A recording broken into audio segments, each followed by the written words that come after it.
Hi, Mitchell here and welcome back to a new video with me, and I'm gonna show you guys how I made my Huntress bag in this video. And this is the bag, or to be fair, this is actually not a bag you guys will be seeing me make. So it's this bag. I'll be showing you guys exactly how I made this wonderful bag for my Huntress cosplay, and you can open it.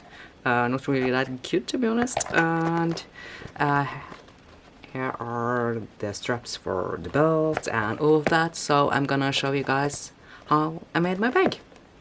So first of all, I had to make a pattern for my bag. I started out with just drawing on some paper. I then cut it out and used that as a pattern. And if you want to follow along, you can find the pattern down in the description box of the video.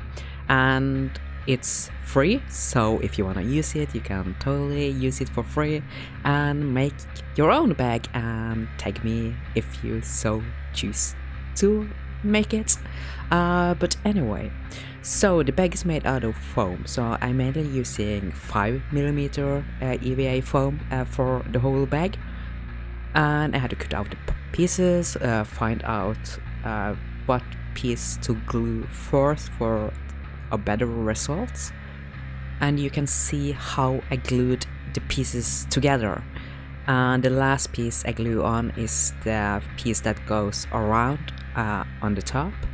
And I also use my Dremel to file down the edges, so you get smooth and Dremeled edges.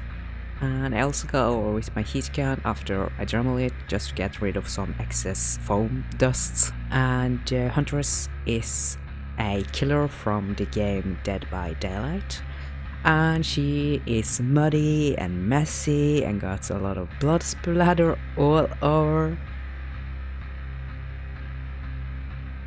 I primed the whole bag with a foam primer because you need something elastic, so I'm using my Hex Flex primer, which is the only one accessible in my country, but it does work very good, so I'm pretty happy with the product. And after you prime it, you can start painting.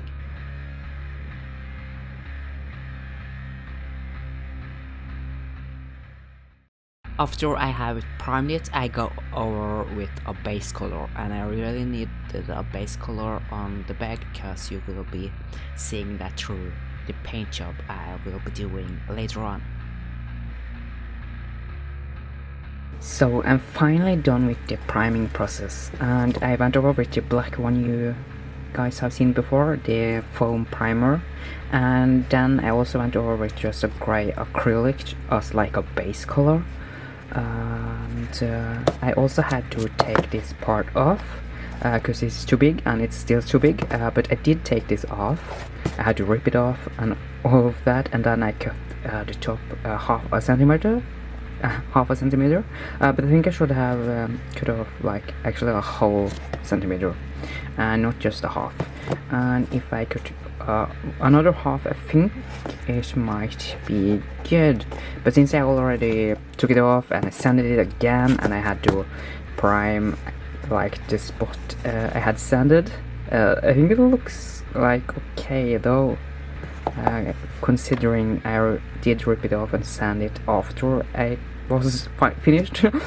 But the character I'm doing is pretty rough and messy and bloody and all of that, so I think it's fine that the props ain't 100% smooth and like clean and nice and all of that.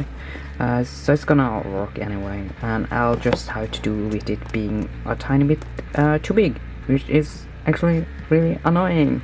And I'll show you guys the small one, because the small one is pretty perfect actually. It fits like so nice, and that's how I wanted my second bag to be, because if I do this, it doesn't really move that much, but if I take my new one and do it, it moves a lot because the gap is very big and it's so annoying. The side is fine though, and I also have to attach the let me show you guys the side thing in here, so I think it might help a little bit with like the movement. It's the side, I don't know what you call them. But anyway, I'm gonna start painting my piece. And this is actually the fun part where you start painting the details and all of that. And I know the bag isn't really that accurate, or the colors to like the original one, because I think it's gonna be, or it should be a lot more gray, and mine is very brown because I went a bit overboard with the paint. And I'll probably do the same with that one so they match, and I really like the paint job I did, like either way, that it doesn't really matter that it's kind of off. And I'll show you guys how to do like the ripped or damaged paint look on the sides there, which is very easy and looks very nice. And that's also another fun thing to do. But anyway, I'm gonna paint my piece now. And here are the brushes I will be using. A toothbrush, because the bristles are very stiff and hard, which will be very nice for this paint job. And this one is also very, is a bit more smooth but hard. And stipple sponge, I think it's called. I'm gonna be using that as well.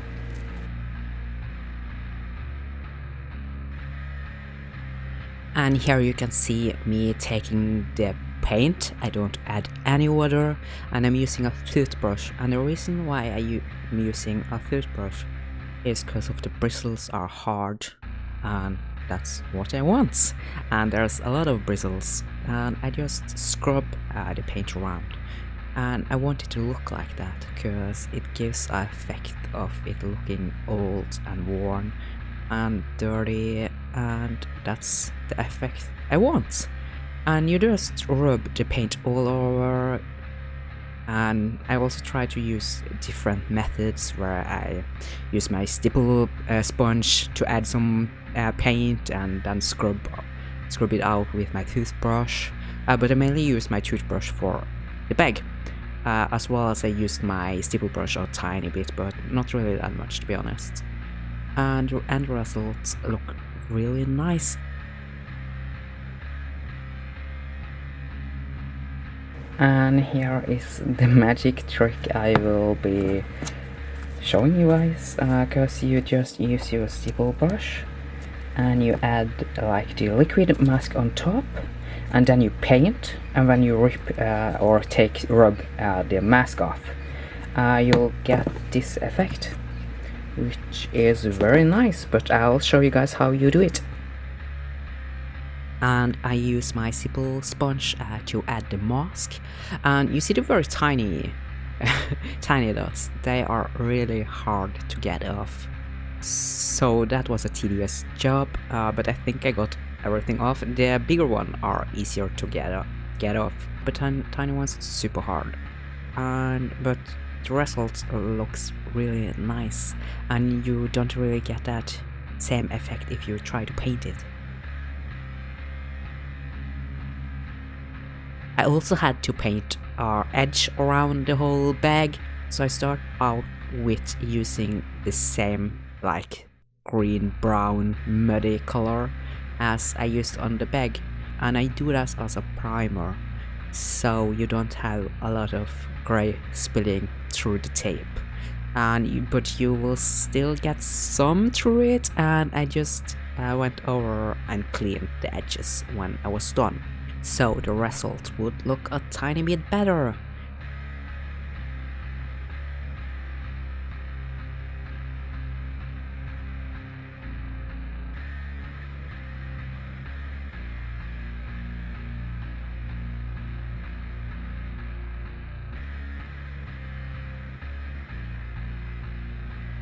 Here you can see I'm using a tiny brush just to clean up, and I'm also using a black pen, to add a dark border around, and I think the result looks really nice.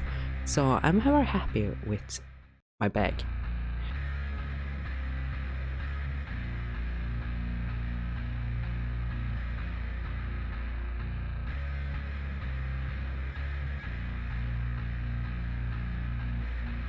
I'm also making my own wash. So you add paint and water, and then you just mix it and you add it on to wherever you want it. And this makes it looks a bit like muddy water has spilled on your bag or whatever you are making. So if you want something to look a bit messy and muddy, you can just make your own wash, and it's super easy. Just paint and water, and I think it adds a really nice effect to your product. And for the blood splatter on the bag, I didn't really want to use paint because it doesn't really add that effect I wanted, and it dries really like matte and flat, and I didn't want that. So I decided to use fake blood, you know, the makeup blood you get at any Halloween costume store. But the issue with makeup is that it washes off, and it does smudge when you touch it and all of that. So I had to find out how to make it actually stick and not rub off when you touch it and all of that. I could have added the blood and then prime it with something, but then you kinda rub the blood out, so it doesn't really work that well when you do it that way. So I decided to add glue and the blood and then mix it and then add that to the bag. And I'm using wood glue, by the way, and I think it looks really nice, and I would totally use this method many times in the future. And I have tried to wash it off and all of that, but it sticks, and it also adds this really nice 3D effects, so I couldn't have been any happier. And I had to make a hole for the button, and I'm just adding the top of the button and not the bottom one. And it's just an illusion of there actually being a functional button, but there it isn't functional at all. But detail work is so fun and so nice. It's what I enjoy the most when I make my props. And you can kinda see the blood being kinda 3D. You see the effect, which is really nice, and I love that.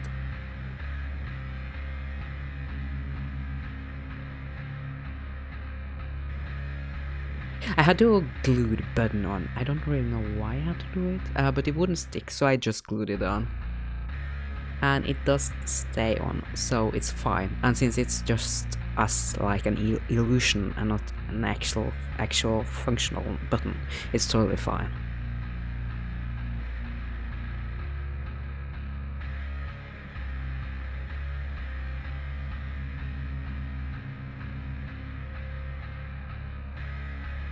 I'm also gluing the sides back on because they were already on, but I had to take them off because of the blood. And there are some details on the side of the bag as well, so I had to add that, which is super easy. Just pinch a hole and add the detail. Well, I'm saying it's kinda easy, but to be honest, it was kinda hard to get them to stay. And I decided to just use elastic bands for like the attachment for the belts. The plan was to use foam and paint it and make it match the bag, but I was like, you aren't even gonna see it, so it doesn't really matter. So I went the easy route.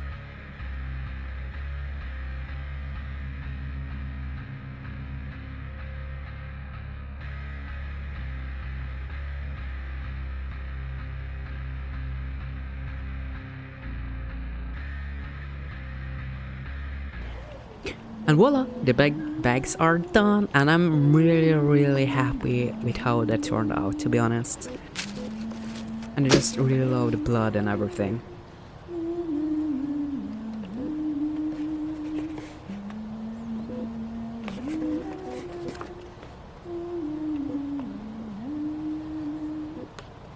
That's it for today's video, and I hope you guys enjoyed this tutorial and want to see more tutorials. Just write down below if you want to see more. And take care. Goodbye. Michiko out. Na,